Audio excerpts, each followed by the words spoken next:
Tools of recombinant DNA technologies.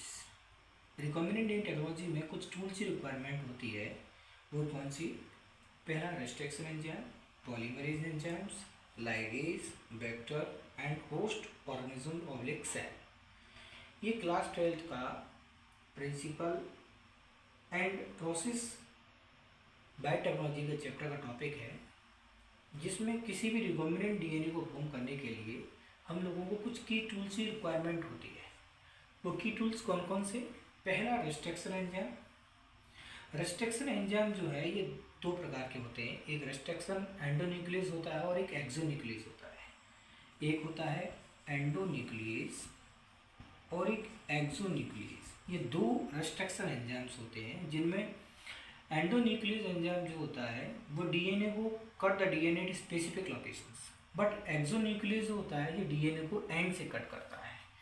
तो restriction enzyme जो है इसको हम लोग कार्ड मॉलिक्यूलर सीजर, इसको मॉलिक्यूलर सीजर भी कहते हैं, क्योंकि they are responsible for cutting DNA. यानी डीएनए को कट करने के लिए हमें एक मॉलिक्यूलर सीजर की रिक्वायरमेंट होती है रिकॉम्बिनेंट डीएनए टेक्नोलॉजी में। वो हमारा रेस्ट्रिक्शन एंजाइम होता है। और restriction enzyme group of enzyme जो होते हैं उनमें दो प्रकार के एंजाइम्स आते हैं, एक रेस्ट्रिक्शन एंडोन्यूक्लियस एंजाइम और एक रेस्ट्रिक्शन एक्सोन्यूक्लियस एंजाइम्स। एक बार और बताते हैं कि एंडोन्यूक्लियस एंजाइम जो होता है वो cut the DNA at specific locations और exonuclease enzyme cut the DNA at the end. तो रेस्ट्रिक्शन एंजाइम क्या है? मॉलिक्यूलर सीजर है और इसका ये किसके लिए रेस्पॉन्सिबल होता है? डीएनए को कट करने के लिए। दूसरा हमारे पास जो है एक की टूल्स है जो रिकॉम्बिनेंट डीएनए टेक्नोलॉजी में नेसेसरी होता है, वो पॉलीमरेज एंजाइम्स। इसका काम क्या रहता है? DNA polymerase are a group of enzymes that catalyse the synthesis of DNA during the application. जब डीएनए की एक स्ट्रैंड से डीएनए के दो स्ट्रैंड जब बनते हैं, या डीएनए के एक डीएनए से दो डीएनए जब बनता है, तो उसको कैटलाइज करने के लिए एक एंजाइम की रिक्वायरमेंट होती है। वो एंजाइम पॉलीमरेज एंजाइम होता है। और कह सकते हैं और is to duplicate the DNA content of a cell during cell division. जब उसका एक सेल जब दूसरी सेल जब डिवीजन करती है तो उससे जो दो सेल बनती हैं उनके अंदर जो है ना टोटल अमाउंट ऑफ डीएनए के इक्वल होना चाहिए। तो इक्वल होने के लिए क्या करना पड़ता है? हमें लोगों को की टूल्स में एक एंजाइम की रिक्वायरमेंट होती है, वो पॉलीमरेज एंजाइम होता है, जो क्या करता है? डीएनए को डबल करता है ड्यूरिंग द एप्लीकेशन के दौरान। ठीक। तीसरा हमारे पास है डीएनए लाइगेज एंजाइम। कि रिकॉम्बिनेंट डीएनए टेक्नोलॉजी में इस डीएनए लाइगेज एंजाइम का बहुत इंपॉर्टेंट होता है, क्योंकि जब दो डीएनए होते हैं, जैसे अगर हम बात करें, अगर ये हमारा कोई भी फॉरेन डीएनए है, ये हमारा कोई फॉरेन डीएनए है, और इस फॉरेन डीएनए को अगर हम के लिए है इसको कट करने के लिए हम लोगों को एक एंजाइम की या मॉलिक्यूलर सीजर की रिक्वायरमेंट होती है। तो अगर इस एंजाइम की मदद से अगर हम डीएनए को यहाँ से अगर कट करते हैं तो ये कट हो गया।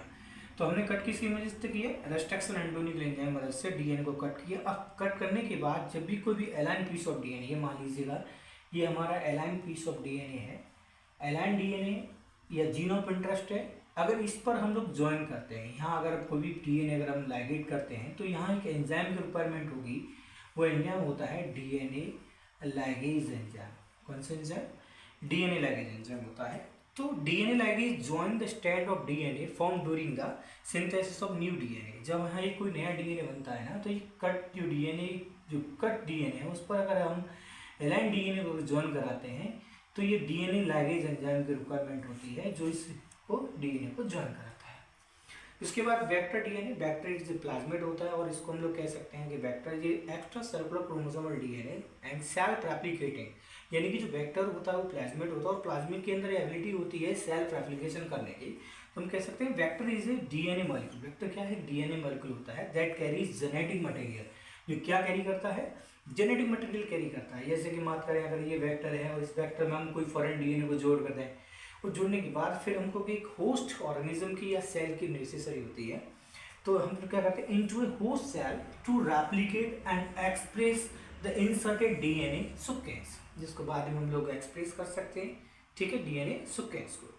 तो ये रिकॉम्बिनेंट डीएनए टेक्नोलॉजी है के लिए हम लोगों को कुछ की रिकॉम्बिनेंट डीएनए टेक्नोलॉजी के बारे में बात करेंगे। अभी तो केवल हमने कि रिकॉम्बिनेंट डीएनए टेक्नोलॉजी की रिक्वायरमेंट होती है, जो एक रिकॉम्बिनेंट डीएनए टेक्नोलॉजी में बहुत नेसेसरी होती है, बहुत आवश्यक होती है, उसके बारे में चर्चा की। और रिकॉम्बिनेंट डीएनए टेक्नोलॉजी की प्रोसेस में और क्या क्या आगे होगा वो हम लोग नेक्स्ट वीडियो में बात करेंगे।